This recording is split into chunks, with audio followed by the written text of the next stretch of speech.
going on, everybody? Welcome to another episode of the Revelers Rule podcast. I'm your host, Kyle, and I am here with someone who, honestly, in my humble opinion, needs no introduction. If you have been following me for any length of time, if you have been following me since Dad Smoking Cigars and the like, or if you've been following boutique cigars in general, then you are very familiar with this man.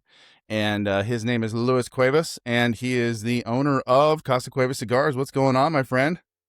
Man, doing great. Good to be here. Good to be with you. Got a year older yesterday. Turned 60 yesterday. Oh my goodness. Cool. Well, yeah, I know. Happy birthday. Happy birthday, well, my you. friend. Thank you. You're very welcome. So what's been going on with you? I know you have been hard at work. I know you've been doing a lot of traveling. I know PCA was I'm assuming it was a big success this year. You and I had a couple of conversations since you got back from PCA. Well, PCA went as a factory, oddly enough, right? I didn't have any new product to launch.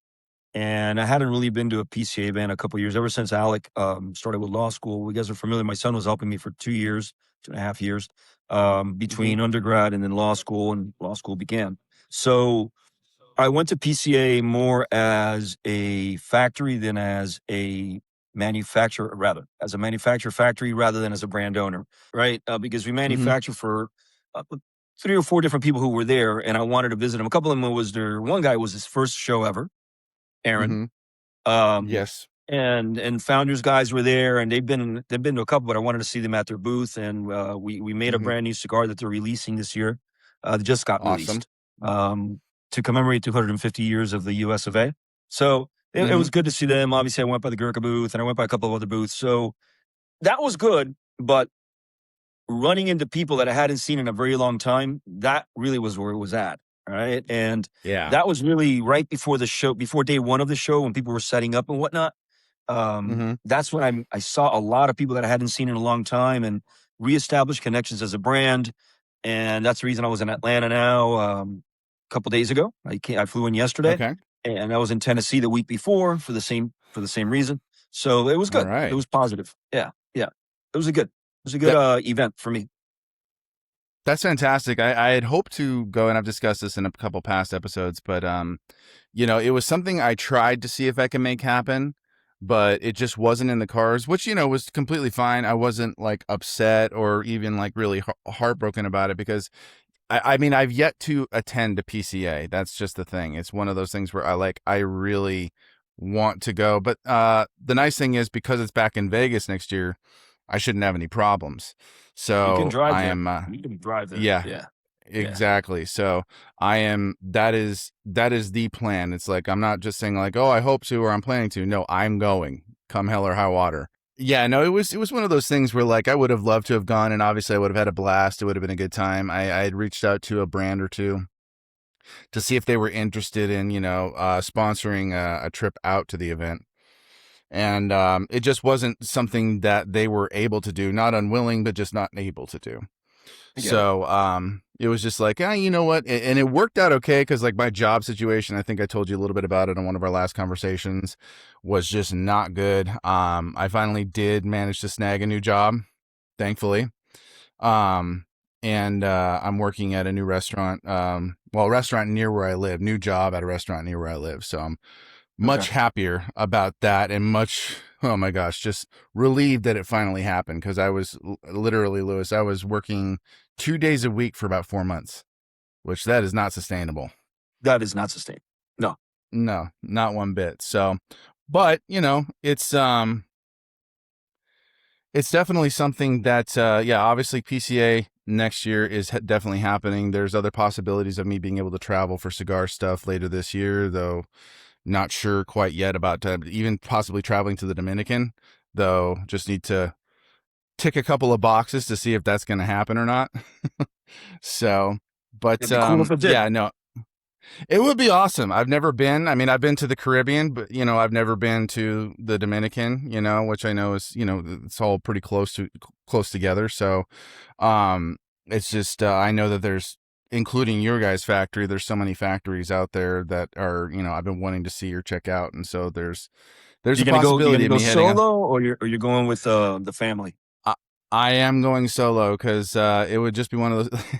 If my wife and kids went, it wouldn't be as fun for them just because I'd be like heading to touring a factory or doing cigar stuff, and my wife would have to figure out things to do with our children by herself in another country. So that's probably not ideal. You know what I mean? Well, the So, only reason I mentioned it is because if you went and you stayed at a resort in Puerto Plata, you're about an hour mm-hmm, away from Santiago. So it's an all-inclusive thing. They can just hang out there and do their thing. And when you go to yeah. Santiago, you got Davidoff there, you got General there, I'm there, Mm-hmm, Fuentes is there. yeah. A lot of fairly big boys are there. And not that I'm part of that group, but Espinosa just opened up a factory 3 doors down from where we are, the building we are. So he'd be Nice. there.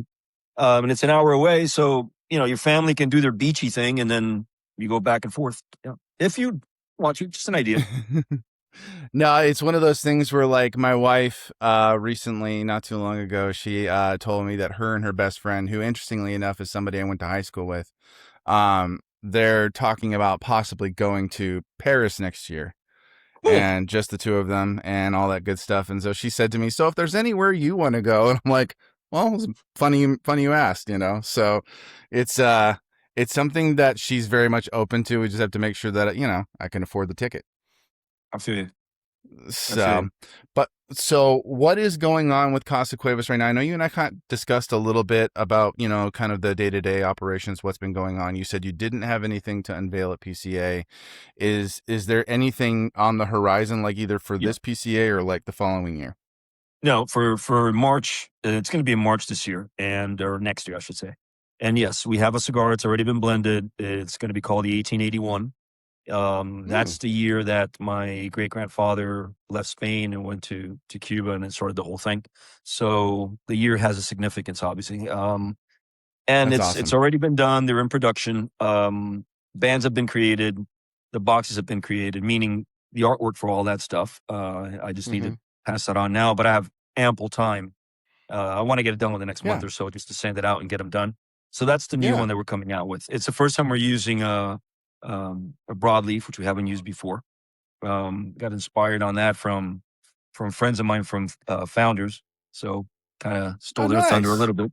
Although we have been thinking about doing it for a while, so that'll be kind of cool. I'm excited about it.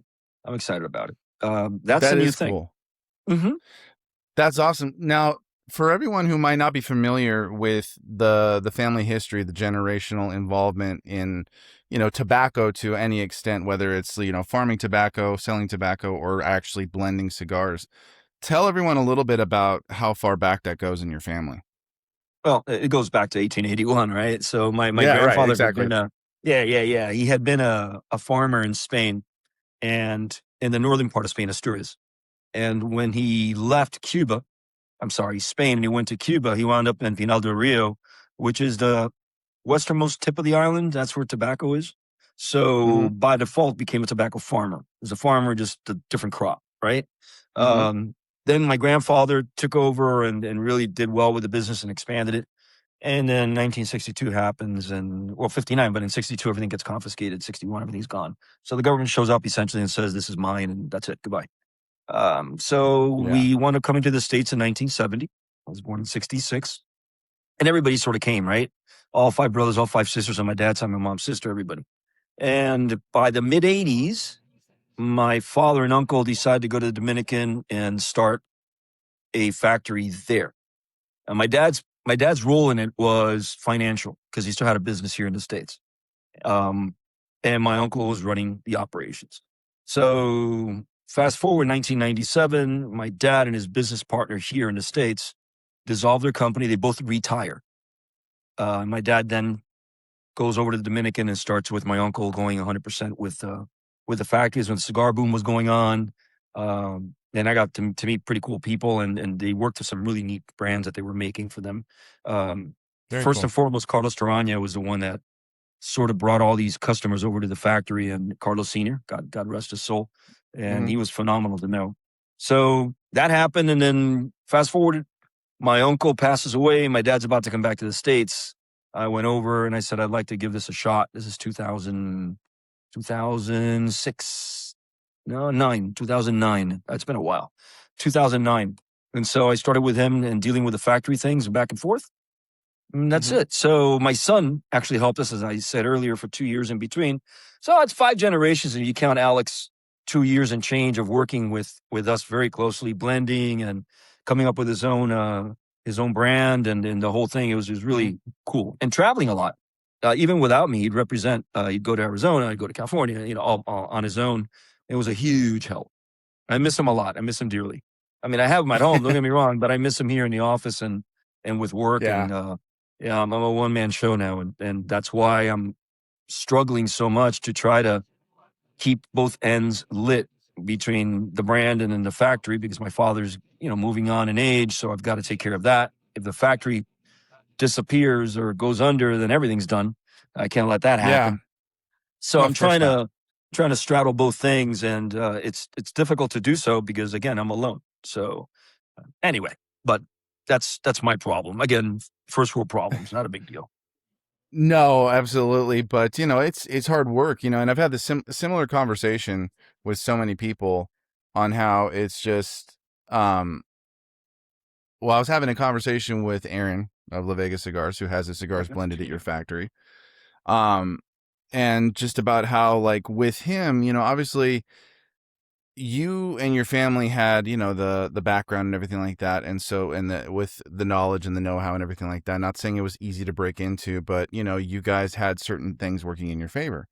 And whereas when you have people who are starting like boutique brands, like from the ground up, it's challenging work, because Yeah. you have to be the one who's doing the hustling. You have to be the one who is putting in the hours and all of that, and doing the traveling and going from place to place, whether it's to the factory to kind of check on blends, to going to the different lounges to see if they'll carry your product.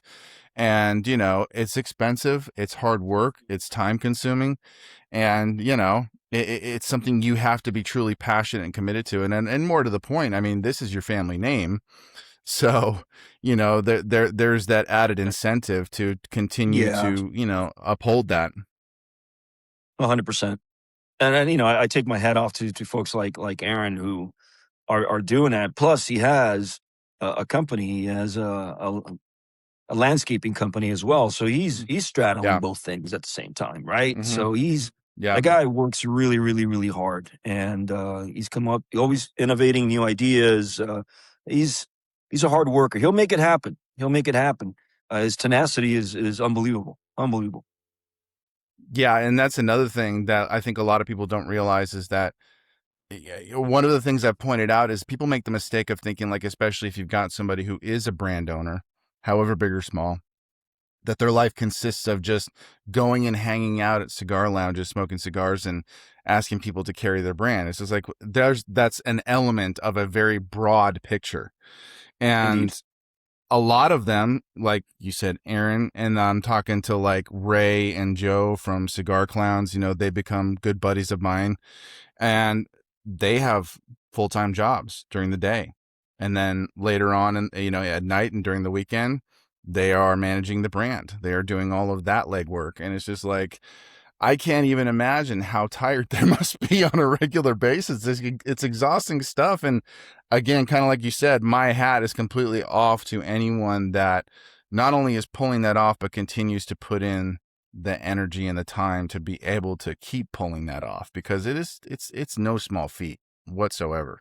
It's not, and unless you're a really, really well-known brand, even like myself, meaning a small brand like myself, when you wind up going to the lounges, sometimes it's 3, 4, 5 times you got to visit before they say yes. And that's okay. That's part of it, right? It's a very much of a people business. But you got to take time out to do that. And I get it. I get it. Everybody's careful what they're going to put in their humidor. Everybody's careful about the kind of quality and whether it's going to move, whether it's going to sell, all kind of stuff like that. And so that takes even more time. And you don't visit a lounge, at least I don't, just to drop off. Even when I drop off product here in Miami, I wind up sticking around and having a Yeah. cigar and chatting, and that could turn into 2 hours. Mm-hmm. So, you got to put in the time, you got to get to know the people. And when they don't know you from Adam, they got to get to know you.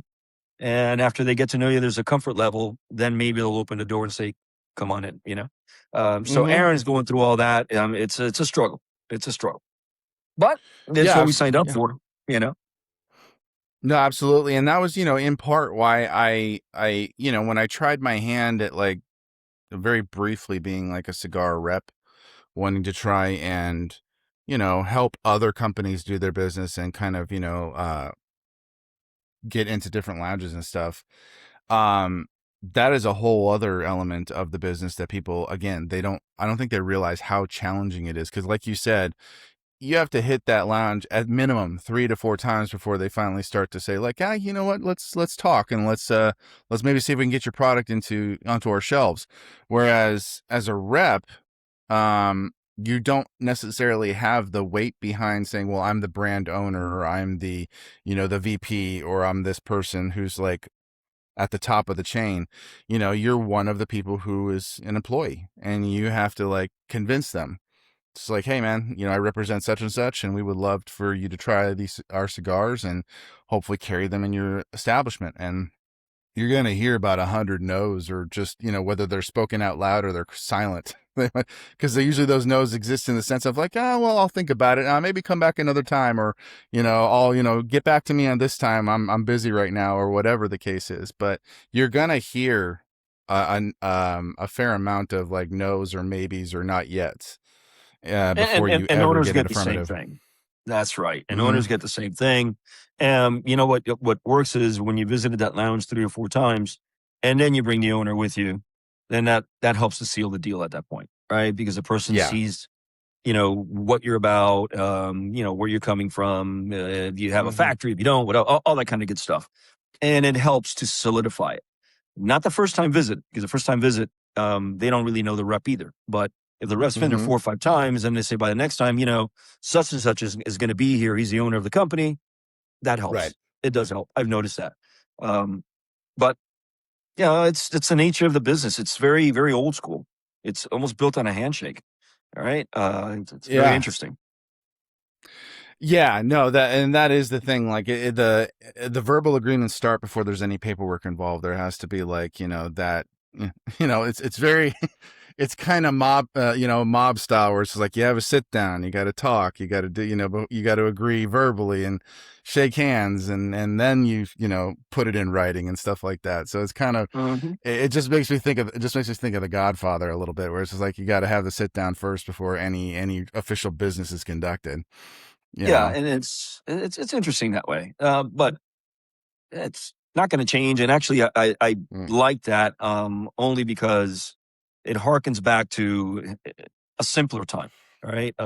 Just mhm. when you didn't have all this technology and all this other kind of stuff, which we're using now, but um, when you really had to see somebody face to face and have a conversation and shake a hand and get to know them. Yep. In some instances, you have maybe an adult beverage. Sometimes you even break bread, but you get Yeah. to know the person, and then eventually business transpires.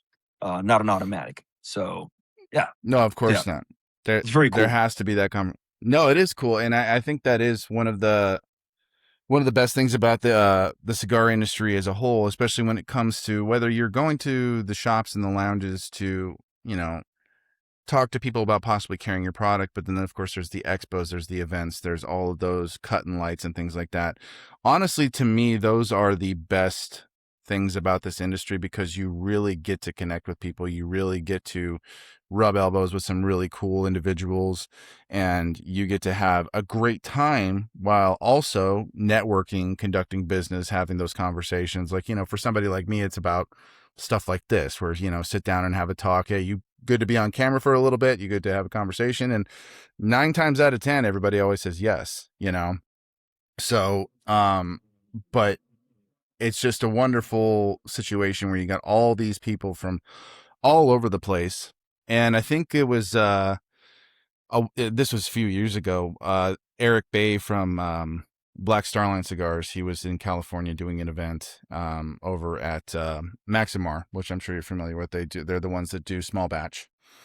Okay. Um, and, he was, not only he was there, but the owner of, Casa del Sueños were there, and they were kind of chopping it up and just like giving each other big hugs. And it was, the guy from Casa del Sueños said, um, see, the way I see it, we're not in competition. He says we complement each other. We sell the same product in different ways, different brand names, different labels. He says, but honestly, he says I get excited seeing you succeed because this isn't a competition. You're not competing with each other. Yeah, And that's I, I'm 100% right.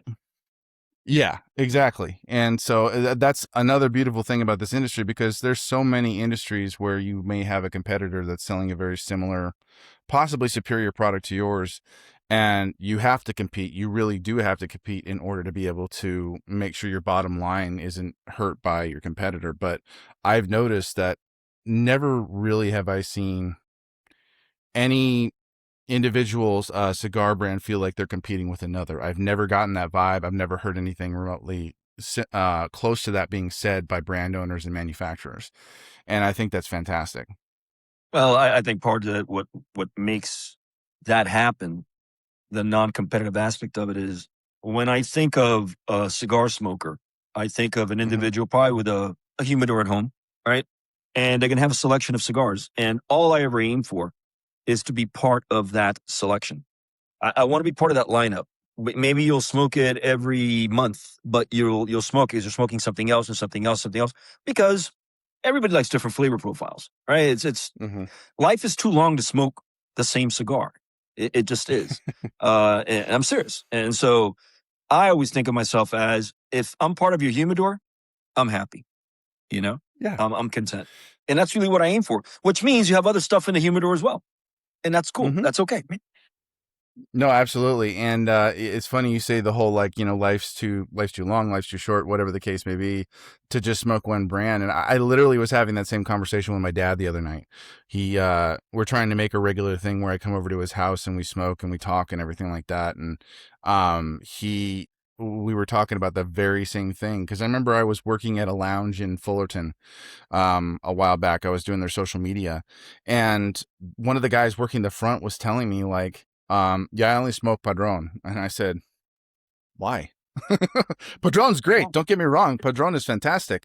I've smoked it several times. It's one of those things that's kind of a rarity, but when I do smoke it, I really enjoy it. And I said, why? He says, oh, it's the only brand I think is good. And I'm like, bro, you're missing out on some great experiences. You gotta spread your wings a little bit. Well, my pun on the words, the saying goes, "Life is too short to smoke a bad cigar." Mm-hmm. And my comeback is, it's also too long to smoke the same cigar. Mm-hmm. I don't eat the same food. I don't drink the same wine or the same beer. I deviate a little bit, right? I want a Yeah. different flavor profile sometimes, and I think the same applies to cigars. Whenever I'm with brokers that carry obviously several lines, the first thing I do when I hop in the car and they're picking me up at the airport is, "Hey man, give me something from X, Y, or Z that you are repping, because I want to taste something different, right?" And I mean, and when we get to the lounge or visiting, all I have to do is take off the band, and it's a cigar, right? It doesn't matter if I'm smoking a Korea or whatever, right? So, in the end, I'm looking for something different, and it's nice to taste different things. I have really good friends of mine here in Miami that, notwithstanding the fact that I have the factory and the brand, always take the time. A couple of them are coming over tonight. Always take the time to bring cigars to me, and then we'll swap out. And I look forward to their visits, because they don't assume automatically that I'm going to have cigars that are Cuevas only, and I'm going to give everybody cigars. That winds up happening anyway.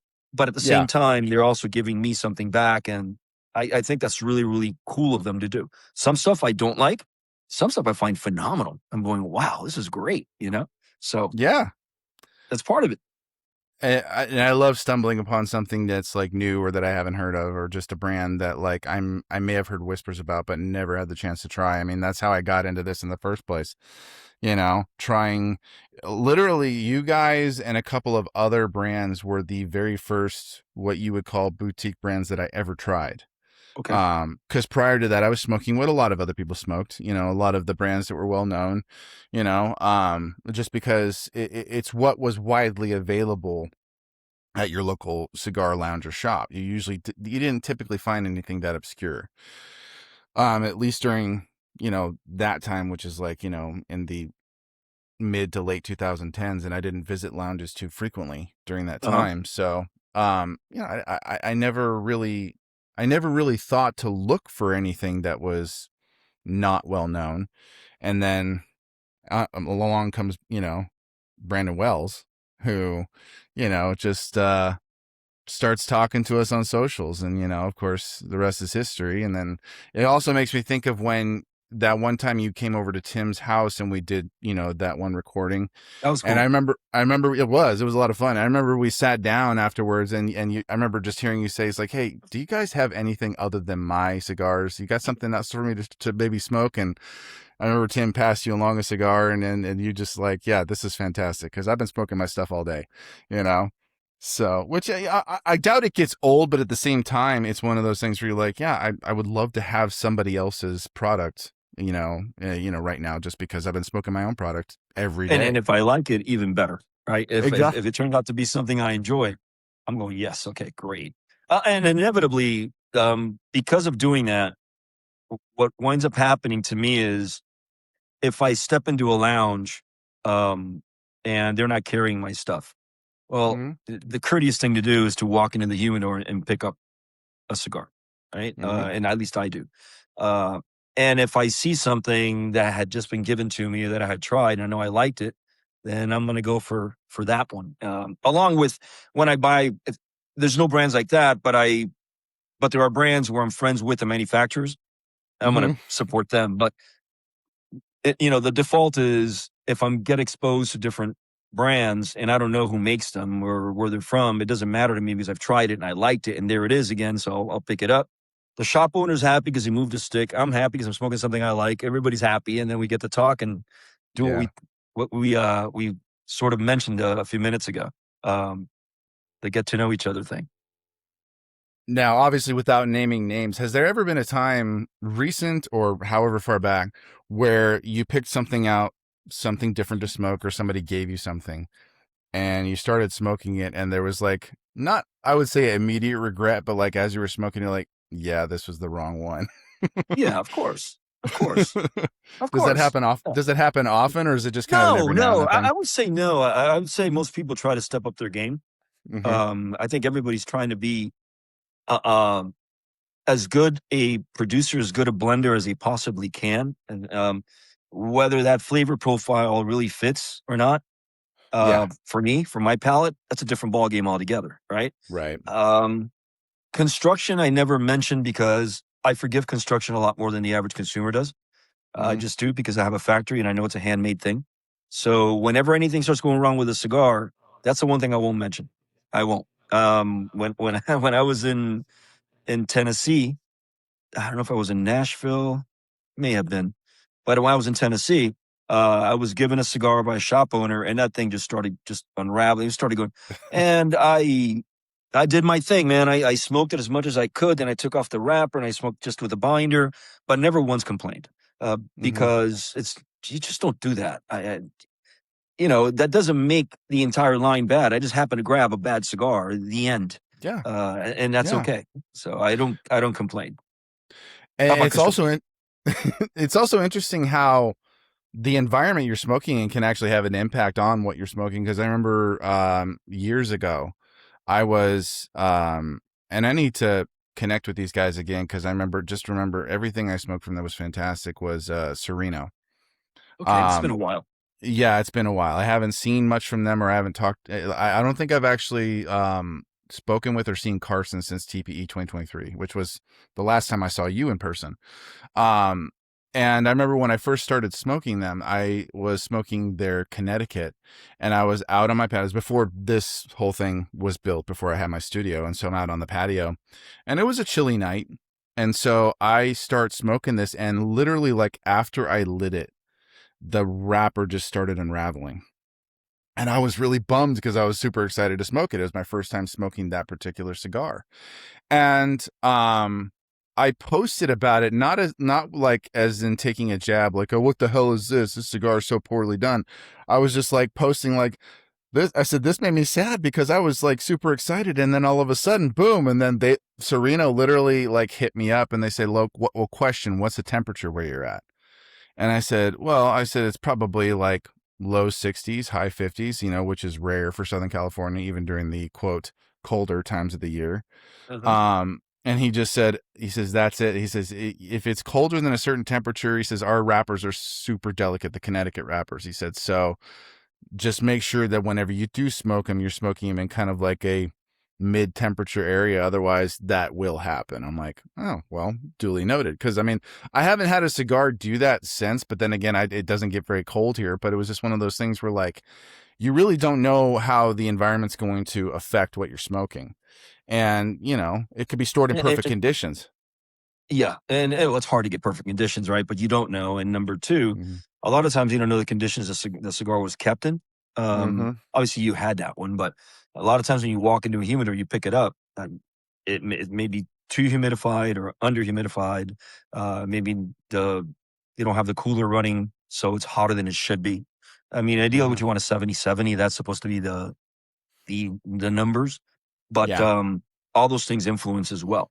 Right. And you know, they take a bit of a pounding going from factory in the Caribbean or Central America, if you're talking about Nicaragua, and they wind up at the airport waiting to get put on the plane in Managua or in Santiago. And sometimes it'll be a weekend and it gets sweltering hot there. And then all of a sudden they arrive here at customs in the United States, and then maybe a couple of days before they clear. So that's a lot of time for these cigars to, and all of a sudden they wind up in the humidor, and that's the first one you grab, and because most people put them out immediately, right? They need the stock. Well, that cigar is going to have suffered some.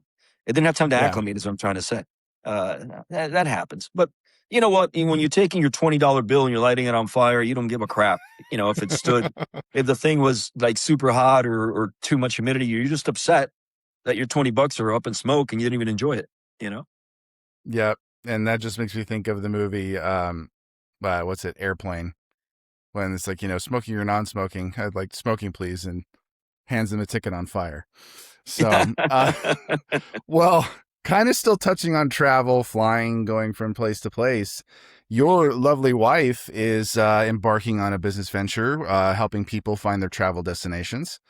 She's doing it, and for her it works because she's a teacher, and she gets home at a decent time. She's always been really good at putting our vacations together. We've been to a lot of different places, been blessed with the whole family to be able to do that. And Denise sets up these itineraries that are amazing. And now that she's doing this, she has access to all these different avenues of getting trips together. And yeah. So yeah, Cuevas Vacations. Look her up. I love Denise. it. She's excellent at it. She hit me up once or twice. She's like, let me know if you guys are planning on going vacation. She said, you know, and I'll help you plan it, everything. And I'm like, she's very good at it. Yeah, she seems so. And she seems to love it. She seems to really enjoy it and have a lot of fun with it. She loves it. And now with summer coming up where her school year ends today. So we're going to be in the Dominican next week at a resort, an hour from the factory. So for me, it works. But she has a lot of that free time. So that'll run all the way through August. So it frees up a lot of her time. She loves it. She's very good at it. And we reap benefits from it because now she has access to all this stuff.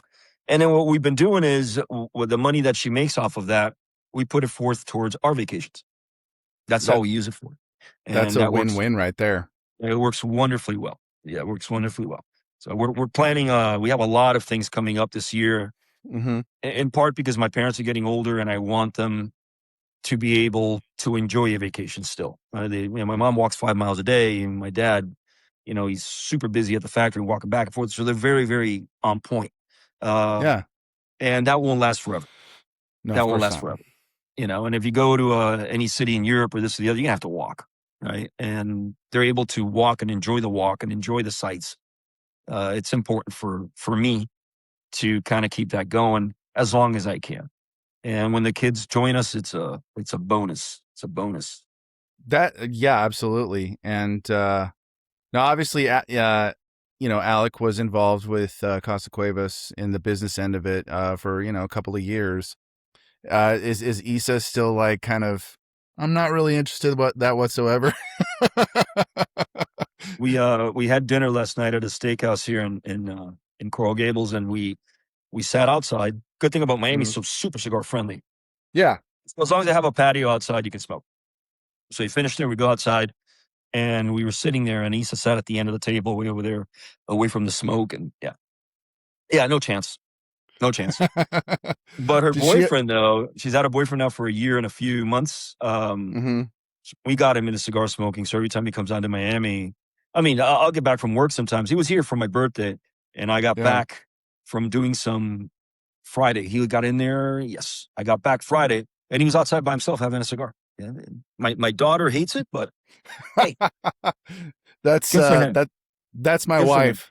She absolutely hates cigars. Like just hates the smell. She doesn't hate so much that I smoke them anymore, because like I remember when you should have seen some of the conversations we had. I remember when I was first starting to do cigar media, when I was starting to smoke a lot more, because I've been technically smoking cigars since I was 19 years old. This was back when the legal age to purchase tobacco in California was still 18. 18. And which has since been raised to 21, which I totally understand. It's making sure that people who are super young don't get their hands on the wrong kind of tobacco. I get it. But but the thing was, my smoking frequency was very, very low. Like I would smoke maybe a few times a year, at most maybe once a month or once every couple months or so. So, 2018 rolls around, and 2018 was a roller coaster year to begin with. There was a death and a birth within 2 weeks of each other. Wow. My nephew passed, and then 11 days later, my youngest was born. And so it was just like emotionally. And then a month before that, we had just bought our first house, the house that we're currently living in. So there was like so much of a mix that like I was kind of just trying to find my footing personally. And then like, my dad obviously always, whenever I would go over to his house, he would always offer me a cigar. And so I just started smoking more frequently. I started like looking into cigars to smoke. I spent a good deal of time on Cigars International for a while. I was just like, what's good? What can I get? What's, a little bit more budget friendly, yada, yada. Mm-hmm. And yeah, my wife was having a rough go of it, because she's just like terrified that it was going to negatively affect my health. And it's like I made sure to one of the things I wanted to do, because I didn't want to be that husband that was just like, yeah, leave me alone, let me do what I want. I did research, I looked into it, and I just like to talk to her and just kind of ease her worries and stuff like that. I said, the chance of me having any negative health effects is minimal. I said, honestly, look at this and look at this. She actually got mad at me for that. But you're right. It is minimal. It is minimal. Yeah. So It's not a cigarette. It's not a cigarette. There's no no, it's chemicals. not. You're not inhaling No. it. There's a lot that goes into it. This is the vegan option for people that want to smoke, right? Yes, exactly. I remember seeing somebody post something like, cigars are leaves, so I'm technically having salad, That's all that's in there, man. Just a bunch of leaves wrapped with more leaves. I mean, yeah. Exactly. No, but like initially she was like, she thought I was like kind of trying to dismiss her, concerns. It's like, no, I'm trying to make sure you're not worried about me. I'm trying to make sure that you understand that I've looked into this, and I've really tried to make sure I'm doing the right thing, and I'm not just being stubborn. Like I'm not doing this to be stubborn. And so over time, she became much more acclimated to it, and to the point where she said, we need to build you a space in the garage where you can smoke and record and do your voice work as well. And she said, because I think she just got tired of watching me smoke on the patio, if I had to guess, because the family room is like right there, and I'm like right there. And she's just like, okay, we need to get you a space, because this is getting ridiculous. So here I am. And cool. I couldn't be more grateful. Honestly, I didn't know if it was going to happen at all for a long time. And it did. Like, this was a pandemic project. Started building it like literally end of 2020, and then putting it all together. Tim helped, and I initially, and then I did the rest of it. So it's nice that I have a studio / workspace / man cave. So and I've made it completely my own, as you can see. So I can see. It's nice to have a place to do this sort of thing. Not everybody's that lucky. So definitely counting my blessings in regards to that. Yeah, not everybody has the space. No. Especially to do stuff like this, because like, I mean, it can be fairly simple to set up a workspace in your home, just depending on where. But if you want to smoke a cigar and everybody else in the house is averse, you have to kind of get creative. Well, you know, So, my wife smokes, I smoke, Alex smokes. mhm. Nobody smokes inside the house. Of course We not. just don't do it. So yeah, you need a place outside to be able to do it. And with South Florida, you're pretty good. Now with summer really cranking up, it's a little uncomfortable during the day. But at night it's cool enough. You can get away with it. Uh and if not, I got my office, and so I can smoke here all the damn time because it's air conditioning. But it's No, of kind of lonely course. by myself here, you know? No, I'm It's yeah, kind of lonely. well, I feel you because like I come in here to smoke by myself all the time. And, I with the nature of my schedule and everything, it's hard for me to get out. I work pretty much all weekend and things like that. So getting to a lounge, it's rare. It's one of those things I'm going to really try to get out as often as possible, even if it's only once or twice a month, because you have to connect with people and you need to have a little bit more of a social element to your smoking, because smoking alone, being alone with your thoughts is nice, but being around people can be nicer sometimes, especially when you've been smoking by yourself for weeks, months at a time. Yeah. So, Yeah. but It's a social thing. It's a social thing. absolutely, It's a social thing. like I've said, the some of the best conversations I've had are over a cigar. So it's definitely nice to be able to connect with people. Now, kind of going back to Miami during the summer, I've heard horror stories and funny stories alike. What's worse, the heat or the humidity? The humidity is going to be worse, but I prefer that over the dry heat that you get in Vegas or Arizona. That oof, yeah, no. I'll Yeah, take the humidity. The humidity kind of makes things just a little bit better, I guess. yeah, Maybe because I've been here all my life. I don't know. But yeah, the humidity is really where it's at. Because the heat, I don't know, hot is hot, right? But man, you step out of your house, you're wearing a shirt and it's sticking to you already. If you're wearing glasses, they fog up. I mean, because I wear contacts, but I wear wow, glasses as well. It can get really, really quite rough going from air conditioning to that sheet of just humidity, moisture, just kind of smacks you in the face. I But mean, then it's again, it's so darn hot in places like Vegas and in Arizona. It's crazy hot, and no, you don't absolutely. sweat, and like, what the heck is happening here? It's yeah, no, I would say that's maybe kind of the only plus. Like if you don't spend too much time outside anyway, where like the dry heat makes it so that way you're not like sweating through your clothes. You get just automatically dried out, as soon as the heat hits you. But then you become dehydrated really, really fast. Whereas if you're in a humid environment, you still need to make sure you're getting hydrated, but it's also not like just coming off of you at a rapid rate to where like after 5 minutes you're like, okay, I need a gallon of water. So, but California kind of has a bit of a balance. It's funny, I've been born and raised here and I absolutely hate the summer. I just don't like it. Well, okay, I like things you can do during the summer. um, but I'm a pants and long sleeve shirt kind of guy. I like the cooler weather. I like being able to be in kind of cooler temperatures and wear warmer clothes. And it also probably didn't help that I was a pool guy for 11 years and I would have to work my ass off every single summer, like to a ridiculous degree, and have the same repeat conversations with customers about what not to do with their pool, because then it's going to make my job like 50 to 100 times harder. And God forbid I go on vacation for longer than a few days, because then I come back and whoever was taking care of my stuff, all my pools were green. oh And it's just like, dude, did you even do anything? It's like, yeah, man, I cleaned your pools. I'm like, okay. yeah, So now I got to convince customers to spend more money. And it's like, okay, I need to add a treatment. I need to do this. I need to do that. And then being out in the heat just makes it infinitely worse, because you're having to, bust your butt to get the customers pool under control, because otherwise they're going to start complaining. So yeah, I think that might have ruined summers for me to a certain degree. And probably. I miss that job, but I definitely don't miss the summers working that job. So, I don't blame you. so, I don't blame you. but Yeah, working out in the heat is not fun. It's not no, fun. but it's the irony. Well, the slight irony is now that I work, doing what I do in hospitality, I'm working in a dish pit, which is just being surrounded by steam and water and stuff like that. And then, it's like I can't get away from it. So it is what it is. But no, it's a great job. I really do enjoy working there. I really do enjoy the fact that I'm actually working.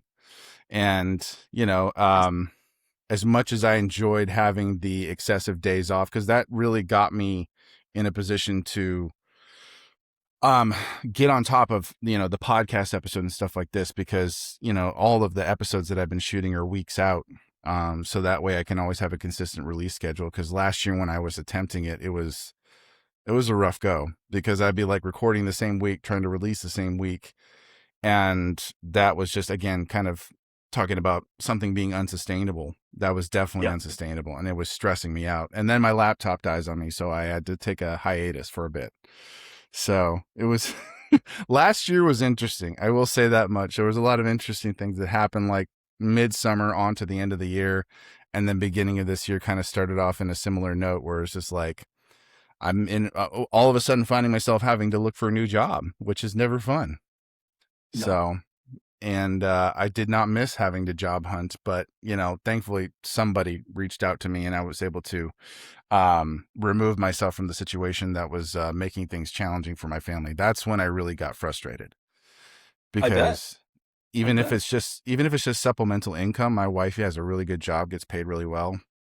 I still need to have something to supplement that. And like when they're cutting your legs out from under you, it affects everybody. So I'm very grateful. Very grateful. I'm glad, and I'm glad you are where you are right now, because you and I had conversations over it, and it's awful. It's awful. Yeah, it's awful. It's frustrating. It's awful, and I'm glad, and I'm glad you also found a spot in a job that you like, that you don't mind going to, because you can be digging ditches in the sun, and you're getting paid, but you're miserable. Well, and the beautiful part, there's a few beautiful parts to it, is that one, it's less than 20 minutes from my house. That's I literally great. I have to drive only like 2-3 blocks, and they feed you. They feed you. I don't have to pay for food when I'm on my breaks and stuff like that. They take care of their employees, and so it's fantastic. And everybody there is already treating me like I'm their best friend, and it's wonderful to be able to go from a place that was a very frustrating situation to a much more welcoming and exciting situation. Gotta be. I'm glad.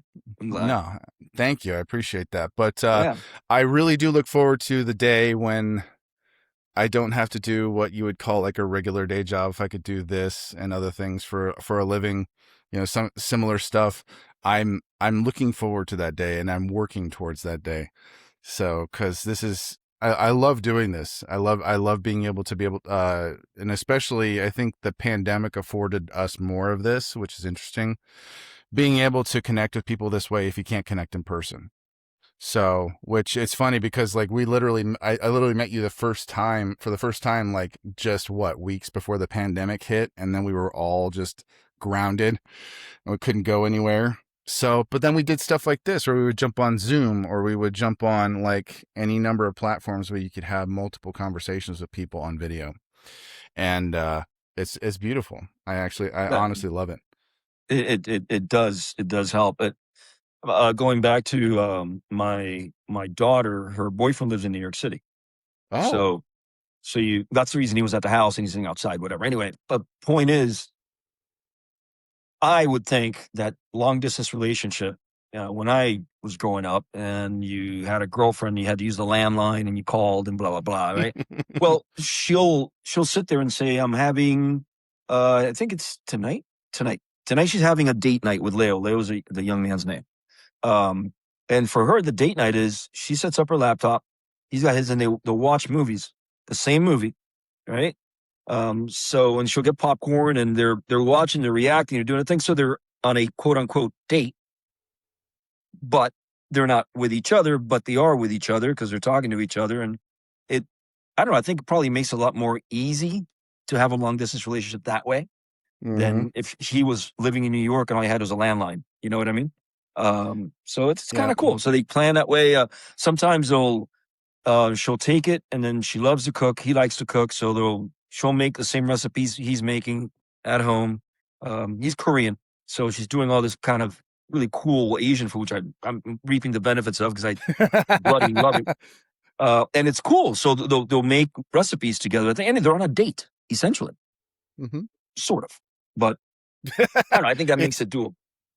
No, and that's honestly really cool, and a really fun and exciting way to make things work when you have hundreds to thousands of miles in between you, kind of like you said. And even when I was a senior in high school, I was dating a girl who she was going to be moving to Oregon. That was always the plan before her and I even started seeing each other and stuff, that because her sister lived up there and her mom wanted to move up there. That's where she was going to go to college, etc. And so, her and I talked a great deal. I mean, we were together for such a short period of time. It was kind of crazy for us to even be thinking about that. But, yeah, it's like, oh yeah, I'll maybe try to come see you once a month or once every other month, or we'll talk on the phone a lot. And she ended up breaking up with me just because she just knew in her heart, she's like, this isn't going to work. And at first I was devastated, but then later on, I'm like, I am so glad we did not even attempt to do this, because thinking about it just made me I don't want to say sick, but kind of a feeling of heart sick, where you're just like, that just would have been miserable. But now you can afford to, do that kind of stuff. If you have the time and you can commit to that time, you can have date nights virtually, and, it's whatever makes it work. I think that's really cool. But talking about watching movies online together, because I've been planning out certain things. I really want to capitalize on live streaming a lot more, because that really engages your audience and whoever's following you. And Miguel Rodriguez of Bakersfield Gentlemen, him and I have become really close, and we've been doing stuff together. We're actually talking about doing some business stuff together, and him and I both are huge fans of horror movies, and so we decided and we haven't put it into motion yet. We've only discussed it, where we want to do live streams where it's him and I smoking cigars and watching really bad horror movies just for fun. So it's something that hasn't been implemented yet, and I think this is kind of the first official time I'm saying it out loud to my audience, but it's something we're hoping to be able to make time to do, because, I mean, honestly, you can do just about anything when it comes to this medium. So it's just why the hell not? Let's just do it and see how it goes and see if people enjoy it, and it sounds like fun anyway, so screw it. That's cool. That's different. Yeah. And me myself, I'm even thinking about, because you can see people doing all this kind of stuff on Twitch all the time, where they're playing video games and people are just watching them, and they're giving little commentary and chatting and stuff like that. So I'm like, you know what? Maybe I'll see if I could do something like that, where I'm smoking cigars and playing classic games and stuff like that. See if people like that. It's just, I think of these things just because I want to do things that people aren't doing.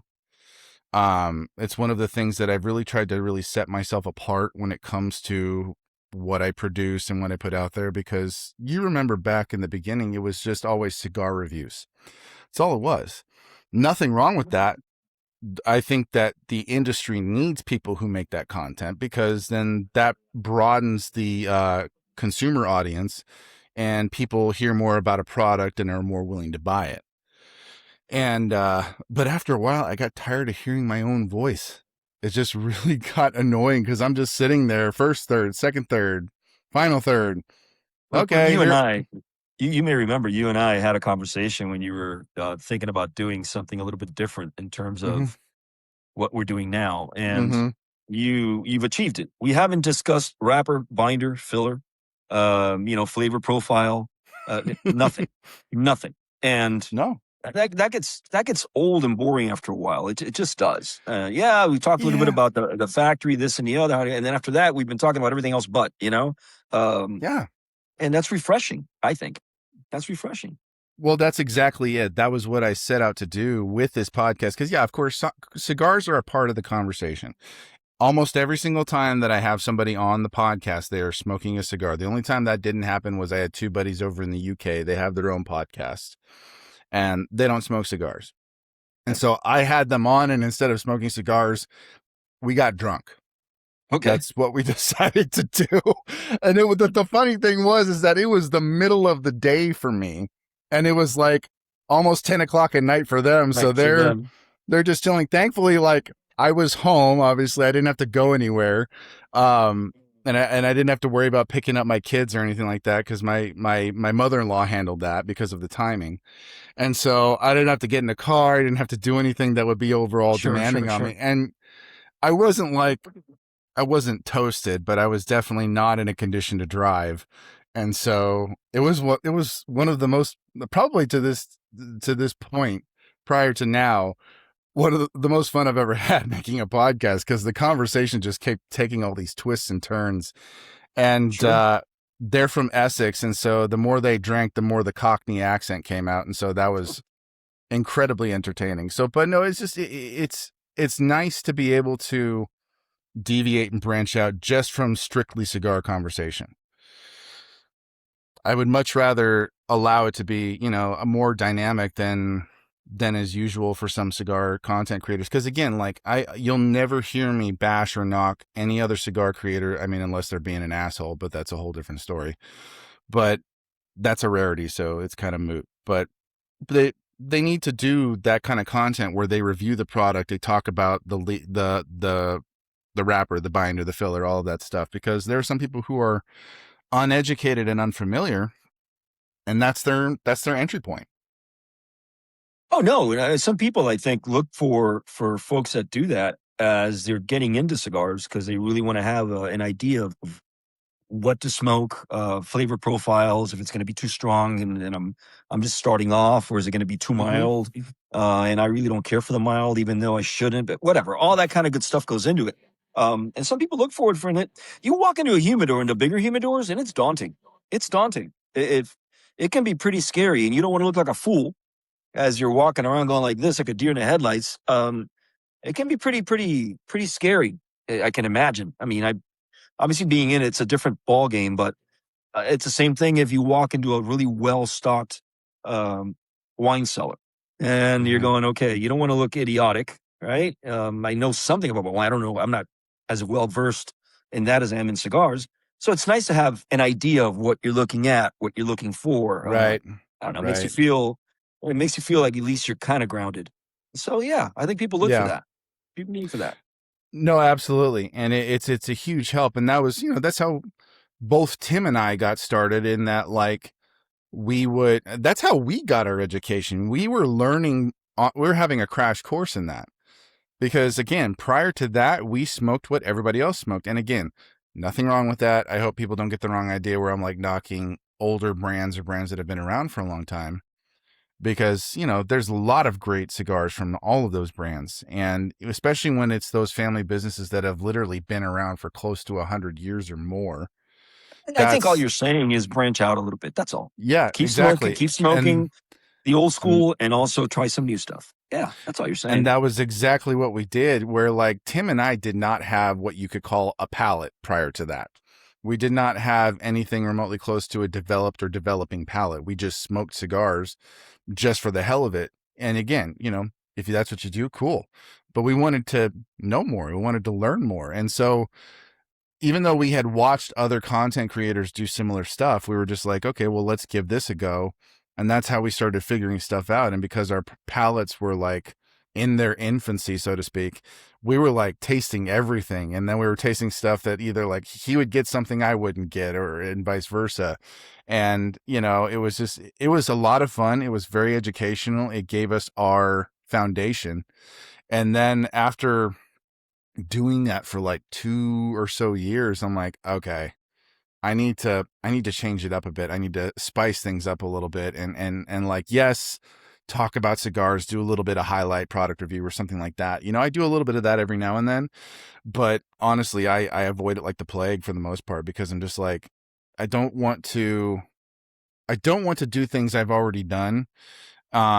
Maybe every now and then I'll kind of revisit it and talk about it a little bit, but it's just, I love the fact that I'm where I'm at and I'm not doing the same things I was doing, and I'm having a lot more fun doing it. I mean, having conversations on a regular basis for the podcast is so much better than me just plopping my ass in front of a camera by myself and like droning on and on. I don't write scripts. I don't write anything when it comes to my content. I'm just seat of the pants. That's And cool. sometimes that's nerve wracking, because I will say the same thing 5 or 6 times before I finally figure out what my thought is. And the benefit from that is that the outtakes can be pretty funny. And Yeah, I bet. every now and then I'll just be like, yeah, I'll throw these out there and see if it makes everybody laugh and all that kind of stuff. But yeah, no, it's interesting when I look back at where I started and where I am now, as I'm sure you do as well. From because what's it? You actually launched the Casa Cuevas line like in 2017. That was when you Yeah, first yeah, released yeah, the first 3 yeah, cigars. yeah.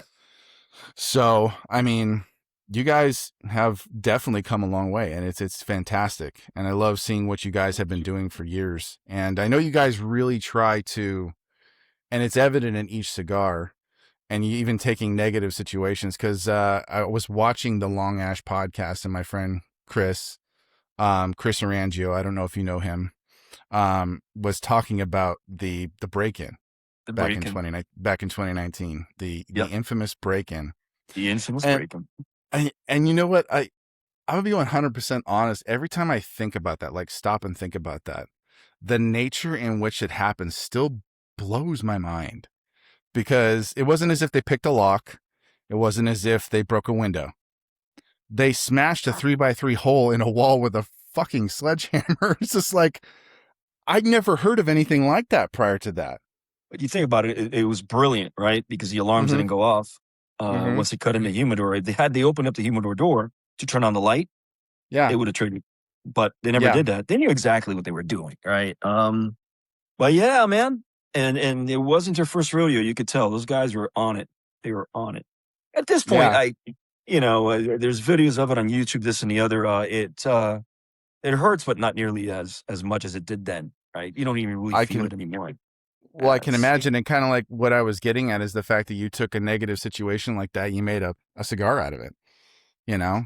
that was Alex's idea. I got to give him credit for that. Yeah. That was I love that was that. Alex. And it was even, it was that much better that you used the Spanish word for it as opposed to just calling it the sledgehammer, because I mean anybody could do that. But La Mandaria, that gets people to ask questions, and he could tell the story. And yeah, I think that's really, really great, just because that could have gone a whole different route. I mean, Yeah. it could have ruined you guys. Well, But the only thing that saved me was having the factory because we didn't have mm-hmm, insurance. We had just gotten the cigars. We had just gotten the building that I'm in now, mm-hmm, and we had to put up the fire extinguishers or whatnot. So it was uninsured. In any event, it would have been really bad. The factories would save me because we were wiped yeah, out. And if yeah. I didn't have a factory, then you're in a lot of financial trouble there. A lot. I mean, this was But like cigars in the thousands, wasn't it? Like just thousands of dollars. 25,000 cigars. 25,000. Jesus Christ. My goodness. Um, not Mm-hmm. to not to completely change the subject, but like you talking about not even having fire extinguishers put up in the building. My wife and I literally just bought 2 fire extinguishers for the house because, oh my gosh, I talking about crazy stories. I was in here. What was it? Not this past weekend, but the one before, and it was just me at the house. My wife had gone to lunch with a friend. My kids were at my mom's, and I'm in here doing what I do. I'm having a cigar. I'm editing. And all of a sudden, I hear this loud beeping. And I'm like, what the hell is that? Because, like, the only thing that my brain associated with that sound is a refrigerator, because when you leave it open, it beeps at you. Ours does the But same. then, but then again, I'm like, I wouldn't hear that from here. And then I listened to it just a half a second closer, and it was the loud beep, beep. I'm like, oh shit. And I bolted into the house thinking, like, you're literally asking yourself the question as you're running to the danger, like thinking that ridiculous, stupid question. Everybody's, did I leave the stove on? I know I Yeah. didn't, but you still ask yourself the question. And I go in there, and there's this, when you walk into our family room, to the left is like the couch, fireplace, little, nook over in the corner where we have like a little dining table. Sliding glass door to the right of that. To the right of that is a little, like, kind of, like a breakfast nook or whatever you want to call it, Uh-huh. where you could put, right next to the bar counter that we have that connected to our kitchen.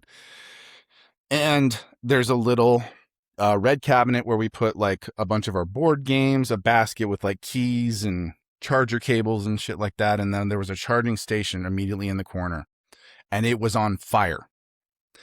And there was not a big fire, thankfully. It was a small fire that was in danger of growing, because I don't know who did it. We don't really care at this point. But there were these two little miniature like fans that are rechargeable that, you carry with you when you're traveling. Like, you see tourists with them all the time. They're around their neck or they're in their hand. And somebody at some point decided to plug them in to charge. Well, we bought them off Amazon for like less than $20. And I guess the battery just couldn't take the charge anymore. They've been charging for too long, and then they just combusted.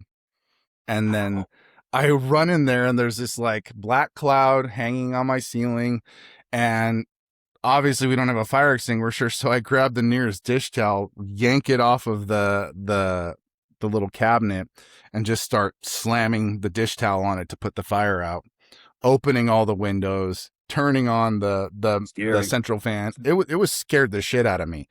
And I'm like, because if I had not been home, oh yeah, I mean, it was right next to the charging station. On the wall was one of those like typical canvas pictures like that have like little sayings on them. You get it like Hobby Lobby or Walmart or Target. And it was this close to catching fire. Oof. Like there was the smoke trail stain like right next to it. Like it was this close. It could have just gone. And my dog was with me. So if like I hadn't been home, we would have potentially lost the house and our dog. And so I was just like, adrenaline's going. I sent my wife a text. I'm like, could you please call me? And she's like, what's going on? I said, it's kind of an emergency, not as much as it was a minute ago. And she called me and she's like, what's going on? Because she was in the middle of having lunch. And I'm like, don't freak out. I said, but our house almost caught fire. And she's like, what? She's like, what? And I'm like, well, it's fine now. I said, I put the fire out. I told her what happened, and I sent her pictures. And maybe later I'll send you a couple pictures, because it's just crazy, because like there are these like melted plastic fans on top of a charging station, and like a bunch of other things around it that got melted. And it was just like, it was such an insane situation. And I was just like, I couldn't believe that. Oh yeah, absolutely. And I told my wife, because we've been talking about it forever, we should buy fire extinguishers for the house. We should buy fire extinguishers for the house. I'm like, they're at Home Depot, they're at Lowe's. Just let me know when we have the money and I'll go buy them, or whatever. And so, yeah, that was the Amazon order that exact same day that, I was just like, yeah, we're not putting this off anymore. So we have 2 fire extinguishers downstairs. That's cool. Just like, it is now, because it was just like, I love how that was the tipping point. It's like, well, there was an actual fire, so we probably should have them handy. And Lord willing, you'll never have to use them. So, oh gosh, like my wife was paranoid. She's like, should we unplug stuff now? And I'm like, well, I said because we had a family friend who had a similar situation, except it went way worse. Their son had one of the, those hoverboards. Yeah. Well, apparently the lithium battery that was in that was one of the cheaper ones. And you charge it too long, it expands and it was in his room.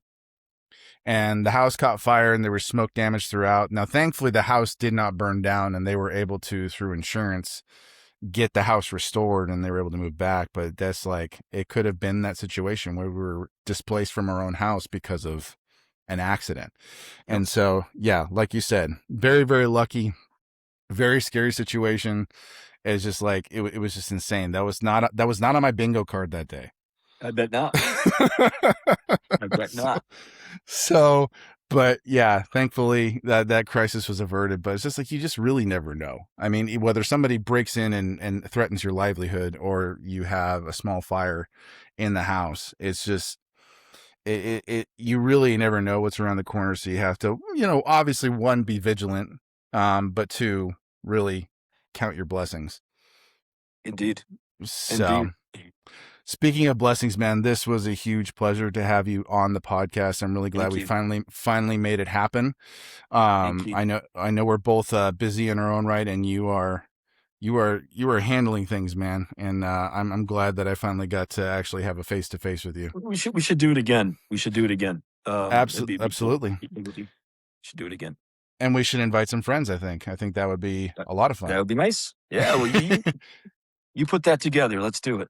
Absolutely, I will. I'll see who wants to jump on and have just a big old show. So I think that would be a lot of fun. But that would be cool. Thank you so much, Lewis. I really appreciate you jumping on with me and hanging out for a bit. Now, I ask all of my guests the same question, and the answer is in the title of the podcast, the Revelers Rule podcast, and that is, who rules at life? Who rules life? Wow.